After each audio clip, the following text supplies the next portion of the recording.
Girls Gone Sports. Hey, Girls Gone Sports. Show me you reppin' your team with Santina and Jeanine. Hey, Girls Gone Sports. Hey, Girls Gone Sports.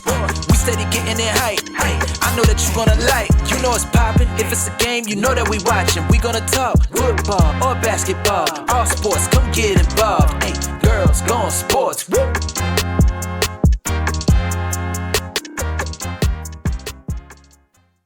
Welcome back to episode 28 of Girls Gone Sports Podcast. Girls Gone Sports. Oh, we made it to 28. Podcast, Almost 28. 30. 2 episodes away.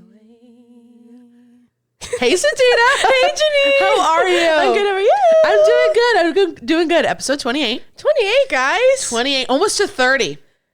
Almost to 29. Finally 29. So if Girls Gone Sports is almost 30, that means Girls Gone Sports would have been born in 93. Let me do the math. 1994. Yes. Oh, wait, no. 1996, because in 2 more episodes, they'll be 1994. Anyway, Girls Gone Sports, we're episode 28. If you decided to join us for the very first time today, first of all, we want to say thank you to all of the newcomers, and also thank you to those who have faithfully been following along here on Girls Gone Sports podcast. Make sure if you are watching along on YouTube, you are liking our video, you're sharing it, hitting that notification bell so you never miss an upload of Girls Gone Sports podcast. Now, Santina, episode 28. I know every week we say it's juicy, it's interesting, but we have drama. Yeah, there's drama up in the NFL, and I love we love a little bit of drama, and that's fine. I live for it. We're ready for it. I always say, I'm not the drama type. As soon as someone tells me a little bit of gossip, I text them. So what else? What happened? So go in detail. As soon as I hear a coach got fired, I'm like, I need to know. I know we need to know. Well, Santina, I think we should just. Like last episode, we said the elephant in the room. Rip the Band-Aid off. First, I do just want to mention, so I was at work the other day, the radio was on, and I heard they brought up Carrie Underwood, and like her famous song on Sunday nights, waiting all day for Sunday night. She gets paid $1 million each time that is played. First of all, pre-recorded, and then including the Super Bowl, I think 18 weeks. $18 million for a pre-recorded song. I'll sing it. They had to have used AI in the background. Have you ever really watched it? How it's just fans and random people. But the fans look fake. We were there though. What do you mean? But $1 million? Can you imagine you're just at home and it's boom, $1 million hit? You wouldn't have to work. Carrie, what numbers are you playing in the lottery? Let us know. Let us know, girl. I'll still sing it, though. Waiting all day for Sunday night. It's iconic. Honestly, she deserves every penny. It's iconic. Yeah. It really is. Congrats, whatever. Whatever. Well, back to the football news. All right. If you have today is Wednesday when we record. If you are just in the football news, if you're on Instagram, if you are on TikTok, if you have just liked even one photo of something sports related, the news of the Jets Coach Saleh, being fired from the Jets midseason. Now, this isn't the first time an NFL team has decided to part ways with a coach or a head coach or any kind of specific coach before. But the fact that this just I feel like people weren't really expecting it. I mean, I wasn't expecting it to hit my timeline. No, and as soon as I saw it, I screenshot it, I sent it to him. I'm like, oh, he's fired. And first of all, Aaron Rodgers, during the training camp, you went to Egypt, okay? Yep. And now you're not even... Did he even stand up for the coach? A lot of drama has been saying that, Aaron Rodgers is all Aaron Rodgers' fault. He was behind this. He did come out and say that, it's not my fault kind of thing. But, I mean, Aaron Rodgers, as a quarterback, he's been in the game for so long. He knows what he wants. And I feel like he kind of does have a saying power because Aaron Rodgers coming to the Jets was kind of like a saving grace. I feel like that was their moment to really amp up the team. It was, and then he got hurt. Yep, and then he ran out, and then the game was done. But right now, the Jets are 2-3, so they have lost 2 games, and they have won 3 for the start of the 2024 season. So, I mean, they're already as a losing streak. They probably thought we had enough. Yeah, but I'm just a little confused because... I mean, obviously you don't want a 2-3 record. You want to be 5-0, right? Right. But my Jaguars, for the longest time, we were 0-4. Our coach is still The guy's still here. I think there should be like within the first 5 games, if you don't have, or like, I don't know, in a season, I think if it's at a certain record, then that's when you really like look over the coach and like, okay, and were you gonna keep him or not? But 2 to 3, I'm like, it's not like that bad. I think they were just ready for a change. I mean, and we're gonna kind of talk a little bit more just about this because I feel like this is just so important, and to kind of just dive into the Jets history. If you don't really know much about the Jets and why this was kind of a necessary move for them, honestly. So, well, now Jeff Ulbrich is going to be the interim head coach. Yes. But also, is it Sala? So he was entering his 4th year, right? But he had in 56 games as a head coach, he had compiled a 20-36 record, which, okay. But like, if you think about it, as a head coach, you have never generated a winning season at all in all of the years that you have been a head coach. What does that say about your coaching style? What does that say about how you're working with all the other teams? Like, not even one of the seasons you couldn't get a winning season. A winning record too. That's just, maybe it was time.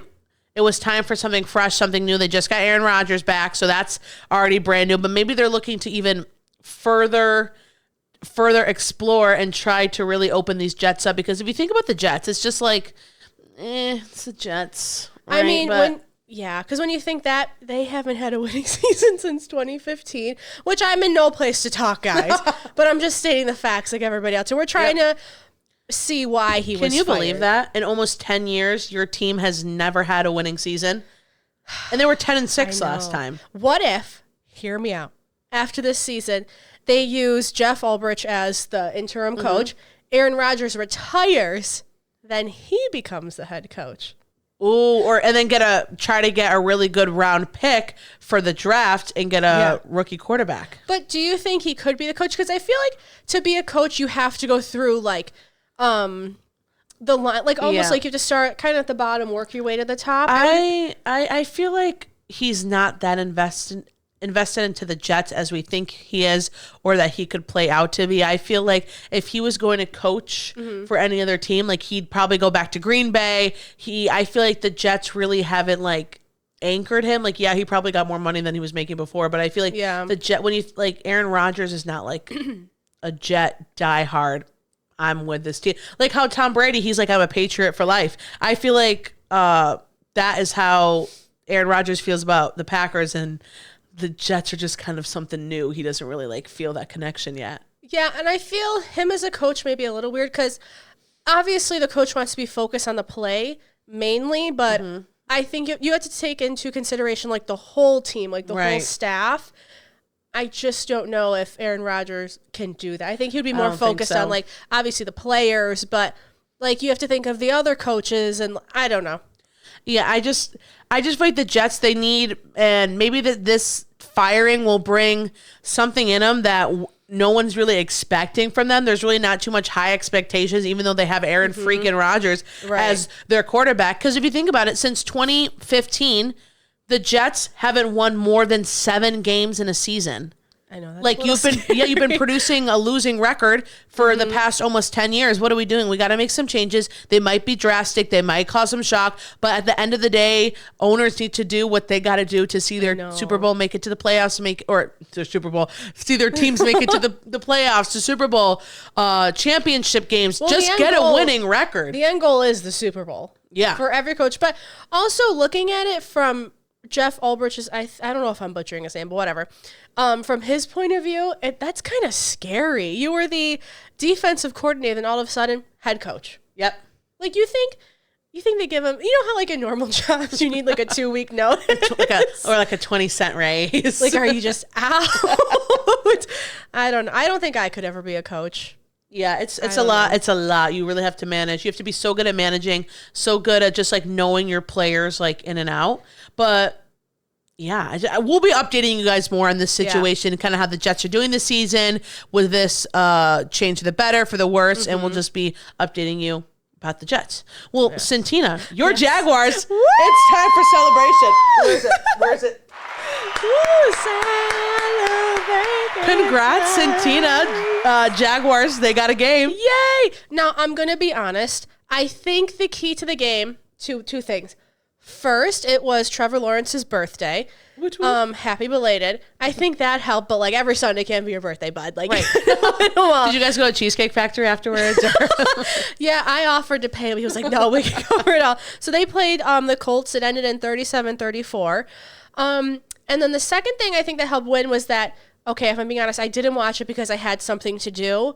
I am all about that. I'm like, oh my God, if I watch the game, like they're going to lose. I had something to do. I was keeping up with it like on my phone. It happens. Yeah, but then I'm like, oh, if I do watch it, they always lose. So maybe the good luck charm is just not watching the game. Just keep updates, like keep up with my Bleacher Report, keep up to date on it. No, I'm really excited. I hope this is what pulls them out of like that little funk they were in with the 0-4. I got to tell the head coach, so, be careful because what the Jets did to theirs, I don't know. I'm excited that now we finally have one win. Yeah, so I'm pretty excited. Well, that game was part of week 5. And did you know, Santina, that this past week 5 of the 24-25 season was the longest day of NFL games since 1970 merger? Like, we had a total of 15 hours and 27 minutes. Because if you think about it, the game's over in London. For Eastern Standard Time, that's a 6-hour difference, right? So over here, we started at 9:30 a.m. with football, which who doesn't love football all day long? Ended at 12:59 p.m. Well, or, excuse me, a.m. into the next day. That's a really long time, but I think the big part, like the game that played a big part in that was the Steelers versus Cowboys game, which that was a little heated competition between our households. There was some trash talk in that. It was just so much. But so I remember getting home and like the game was on. They're like, oh, there's a rain delay. Typically it's like a half hour.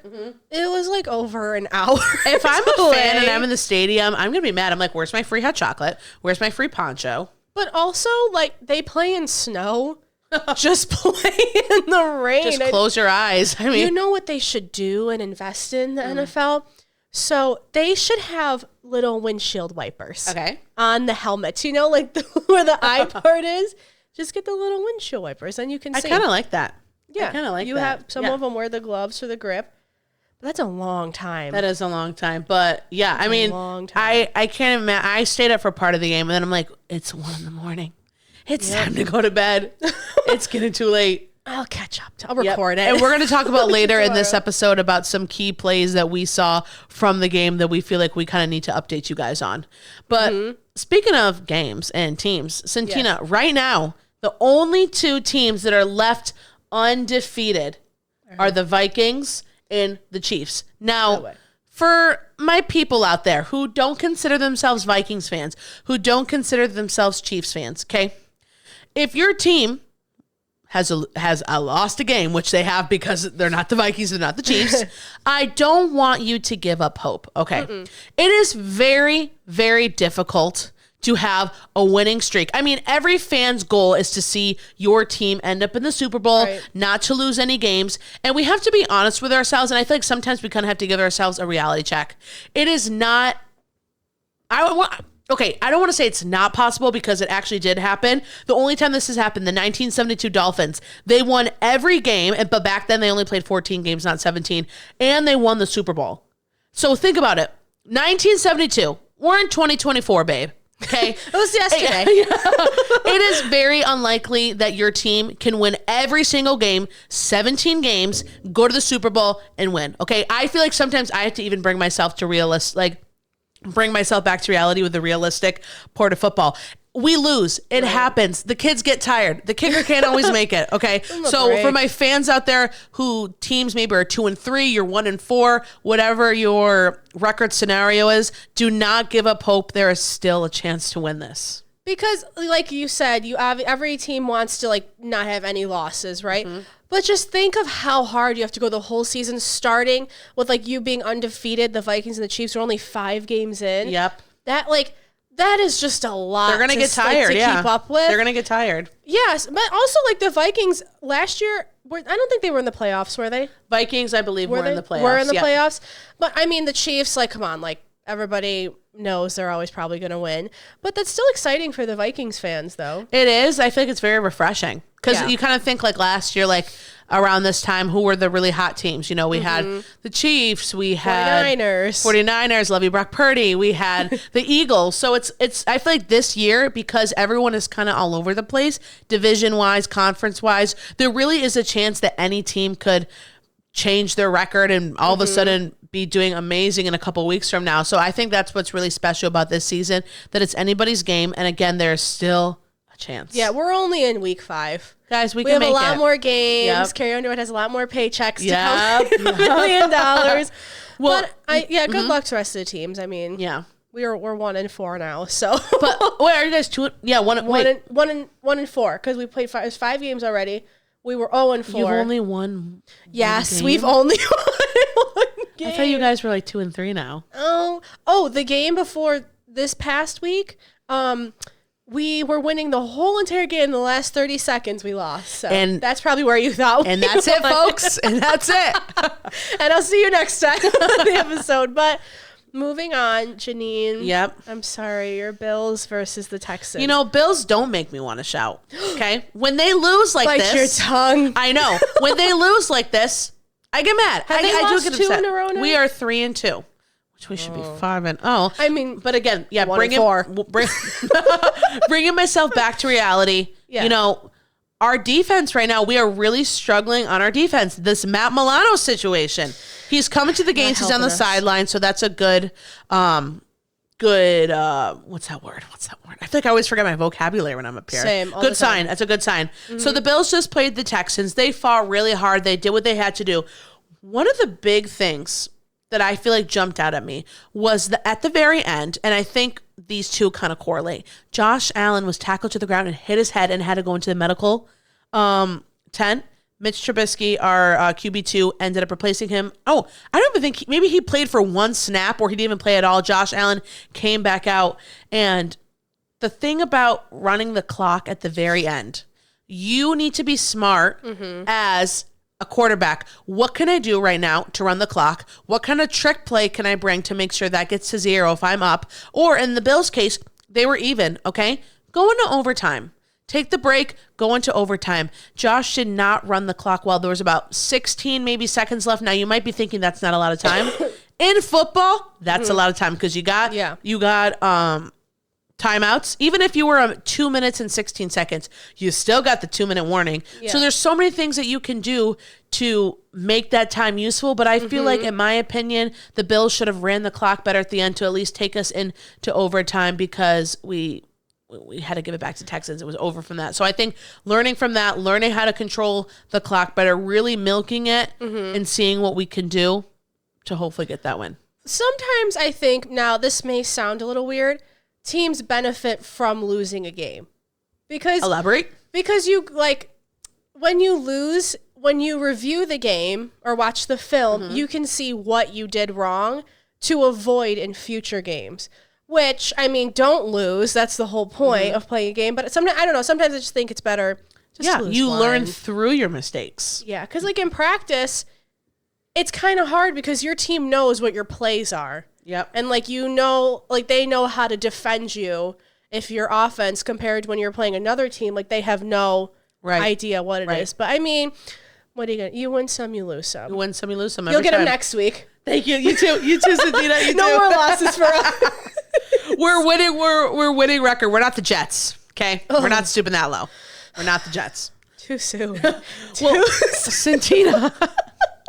To talk about the Steelers and the Cowboys. Now, I know that your family are Cowboys fans, so I'm sure you heard, like we talked about, some hoots, some hollers, some just excitement going on, even if the game started at 9 o'clock at night. Yeah, I think the first part, everyone was annoyed because of how long.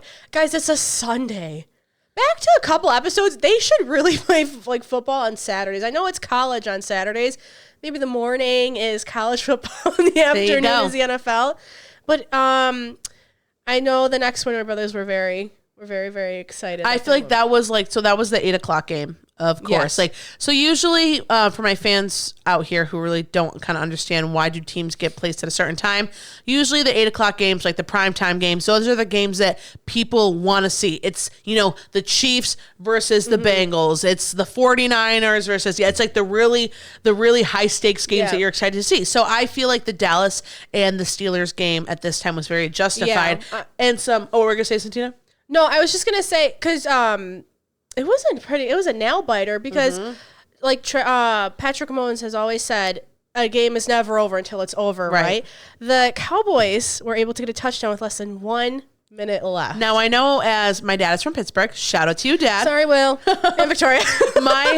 When there is 1 minute left and the other team got a touchdown, this is your make it or break it. This is your running it all the way to the end to get a touchdown, or you are trying to get in field goal range. So the fact that they're able to get a touchdown with 1 minute left is crazy. And then the Steelers had less than 10 seconds to make something happen. They tried to do a Hail Mary. What they ended up doing was they did a play where they passed the ball back and forth, behind and front, to four different people until eventually the ball got fumbled. A Dallas Cowboy player landed on top of the ball. They could possession back, but the time ran out. So that's how ultimately the Cowboys led to that win. It's almost like the Bills game. You have to know how to run the clock. Right. With 10 seconds left, 10 seconds can turn into 15 minutes or 10 minutes, right? You have to know. I don't know, go for the smart play, not passing it to four different people. I think they were just trying to do what they could the time and just try to, because that defense was probably no, this is not what you're about to do. They were probably tired because I know we were. I'm like, oh my gosh, but it was a really good game. Yeah, it was. Really, really good. Now, Jeanine, moving on to the 49ers and the Cardinals. What happened? So, listen, I'm a Bills fan through and through, but I love me some Brock Purdy. I'm not gonna lie. I love Brock Purdy. I feel like the 49ers, it's a classic team. You got Brock Purdy. I just love the guy. I just love him. So even though they lost, I feel like we should give some credit because there was some really good plays, some really things that were thought out, and also Brock Purdy did have a record. Just from this game alone. So I feel like it's worth giving our attention to. So Brock Purdy became the fastest quarterback in franchise history to reach 50 touchdowns. Yay! Go! We love you, Brock. Love you. And also, Brandon Ayuk, okay, so who was a wide receiver. And for my friends out there, again, we're Girls Gone Sports, okay? We know something ish about sports. Not everyone knows all the terms. So let's take the time to explain. A wide receiver, right? Yes. They do what their name is called. They receive the ball. They can go down the field and catch it. They can run, and all of a sudden, boom, they're in the end zone with the football. Okay, so that's their job. Brandon Ayuk, he caught 12 passes for 147 yards, which kind of almost doubled his season yardage throughout the previous 4 games. So shout out to you. Shout out to you, B. Brandon. Great job, buddy. Great job. Now, that's amazing. But also, so the 49ers special teams defending the Cardinal field goal, right? Crazy. It was I feel like we saw this last week with the Eagles. I remember that. Sometimes it looks like it was done on purpose. When you watch it. So defensive tackle Jordan Elliott, he hit the ball. Down the kick. And the defensive back, I'm going to say that. Lenore? Lenore. He picked up the loose ball and returned it for a 61-yard touchdown. Now, going back to the other episode, that's a live ball. Yes. Yes, it is. Down. Yep. 61 yards. Yep. That was a fun game. I feel like that was a fun game, and I love those moments in football where you don't see it coming. It's just they're going to kick the ball. It's going to go to the other team, whatever. It's going to go through the post. When they knock it down, it's like your heart's like, it's like, oh my God, this is so exciting. This is what football is all about, baby. It's these special moments and these fun plays that make it worthwhile. I get so excited just talking about it. Because as soon as someone scores a touchdown, okay, they're most likely going to go for the field goal. I don't really have to pay that much attention. No, they had a different idea.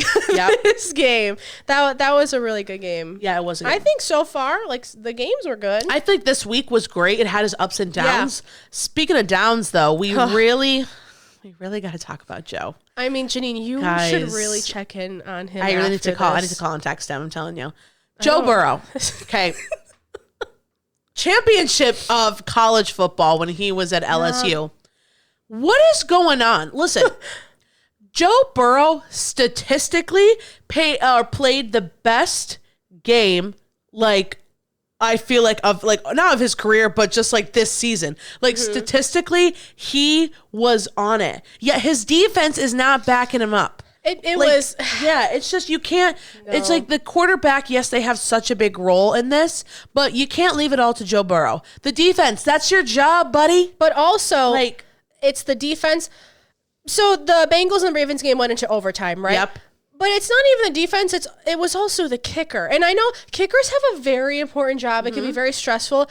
But he missed the kick that would have gotten them to score to win the game, right? Yes. And that is like, if I were the kicker, I'd be like, all right, just fire me out. Pull a Jets and get me out of here because I can't. Do one of these and leave. But yeah, but if you think about it, like, one player can be on, others are off. Like, you have to find that special thing just to make the whole team pull together and how they can work better, which goes back to the coach, because what are you doing if you're, like you said in the last episode, I believe, Joe Burrows has a better playing average, right, than Patrick Mahomes. Oh, we got stats. But yeah, we got stats to talk about. It's the record. It's like the whole team, like the winning record. Yes. Which I can see how that's also frustrating as a quarterback, but you don't want to take it out on your team because you've also had mistakes. So it's like, where do you go? And just like from here, it's only 9% of teams who have started out their season 1-4 over the last decade have made it to the playoffs. And if I'm Joe Burrow, right, your offense is scoring 33, 34, 36 points average per game, but they've only won once. Mm-hmm. Your offense is doing what you got to do. Jamar Chase is doing what you want him to do. Your defense, however, you guys got to step it up. Like, the offense can't be the only thing. The defense, like, both teams work in a harmony to get you that win. And I feel like they just honestly need, people are saying that they need to fire the coach. People are saying they need better defense. It could be a mixture of both. I mean, and McPherson missing that kick was very detrimental, because if they wouldn't have got it, they would have won the game. But maybe it was the loss they needed to see, like, okay, who we moving on? Who are we bringing up from the practice squad? Who are we firing? What's going to happen? Because Joe Burrow, he statistically had his best game this season, yet they lost. Like, Joe Burrow, he had 1,409 yards. Okay. 72.3% completed passes. 12 touchdowns. 3 turnovers. Like, all these things are just like this. So this is from this year. This is from 2024 so far. So comparing to his, like, other years of football, statistically right now he is having his best year of football. Also, what is going on? I don't know. But also, talking about the stats, if I can go back to comparing him and Patrick Mahomes. So Joe Burrow, his team's record is 1-4, and Patrick Mahomes is 4-0, right? Right. But Patrick Mahomes has 1,235 yards. Joe Burrows has 1,370 yards. Patrick Mahomes has 6 touchdowns. Yep. And Joe Burrows has 12. But then Patrick Mahomes has 6 interceptions, and Joe Burrow has 2 interceptions. I think the Bengals and all other teams have to get on the same, like, wavelength as the Vikings and the Chiefs, because clearly they're doing something right as a team. And I don't know. It's just crazy. Go on a retreat. Yeah, it's a retreat. Go to Disney. Go to, I don't know, Hawaii. But it's just crazy to me right now that it's really all coming down to a record, even though statistically right now, Joe Burrow is playing better football than Patrick Mahomes, which is even crazy to say. Santina, like you said, we're looking at the yardage, okay? Joe Burrow, higher than Patrick Mahomes, more touchdowns, less interceptions, all these things, yet their record is not matching up. So like you said, something's happened or something's going on. People are not, connecting. And we got to get to the bottom of it. We need to call Scooby-Doo and the detective squad. We got to get them on this. But I think a lot of the coaches should kind of get a tighter grip on their team, because you should, even though we're 5 games in, like, you could be 1 game in and then you're fired. Right. But I think all the other coaches, they're probably on the edge of their seat. Yes. Like, I don't know if I'm going to have a job tomorrow. Right. But I feel bad for Joe Joe Burrows because I really do. After last season not being able to play, he's like, okay, this year's my year, and then your team is slacking. I feel bad. I feel bad for the kid. I'm at a loss for words. I am. I feel so bad saying this because obviously I would never be good enough to be in the NFL ever. But the kicker, I'm sorry, you have 4 quarters to warm up on the side, right? If even if like you don't really score that many touchdowns, okay? Mm-hmm. That is your one job. But also the defense. Where were you? I don't know. The game was just very frustrating. Yeah. That's your one job. If you're on the defensive line, that's your job to not let it's just frustrating with that play because I feel like defense sometimes is better at not letting the offense get to the quarterback, but then sometimes when it comes to the kicker, they're like, oh, like I don't know what happens. I'm not hating on the players. This is just what I'm thinking. We're doing our job as coaches. I just feel like right now, like this, like I feel like this stat just blows my mind. And I feel like we could just keep dissecting it and talking about it. Like seriously, what is going on? How is Joe Burrow having a better season than Patrick Mahomes, yet the records aren't lining up? It's just crazy. I'm interested to see what's going to happen this week. Who's going to win?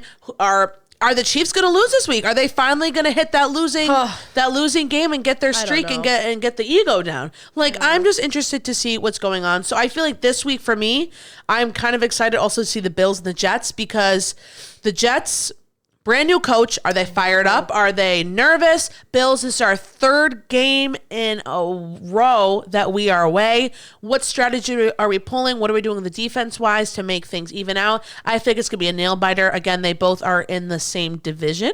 So it's going to be kind of one of those games where it's really exciting. We got the primetime spot, again, 8 o'clock. So I'm interested to see that one. Santina, is there a game that you are looking forward to? Yes, I am. I am so excited to see, obviously, the Jaguars. Versus the Bears. Shout out Barry for letting us use hashtag throwback jersey. Our game's in London.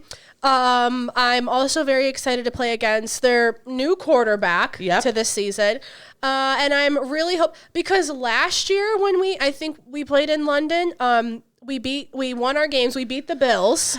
I don't know. Something needs to happen, but that game's really early. It's like 9:30. I remember waking up early and like watching it backstage at church. Yeah, I'm like, okay, so 8:30 I wake up, and then 9 o'clock I can get out of bed, then I get up, get ready. 9:15 breakfast. Yeah, my dad is so passionate about his Bears, even though they have such bad records these past years and like forever.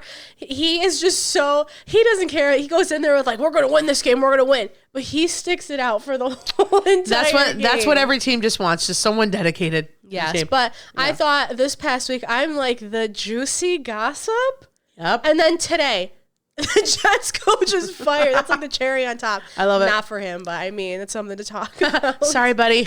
I'm also excited to see the Commanders and the Ravens because right now the Commanders are 4-1. The Ravens are 3-2. The Ravens are slowly making their way back up to the winning streak. So it's going to be interesting to see. But if you want to know the 4-1-1, if you want to know what's going on with the games after we just dropped all of this juicy information, what are you waiting for? Follow us along on Girls Gone Sports Pod on Instagram to stay all ready with us. Stay tuned with us. Stay up to date. Yeah, stay up to date. Thank you. Learn with us. Yeah, learn with us. Follow us on Facebook, Girls Gone Sports Pod. You can also find us on YouTube where you'll be watching right now. Make sure you hit the like button so we know you are into this video. You subscribe and you hit that subscribe button and bell. Yes. So you never miss a video. We're super excited to see you guys next time. So until then, we have been Girls Gone Sports Podcast. Girls, they wanna have fun.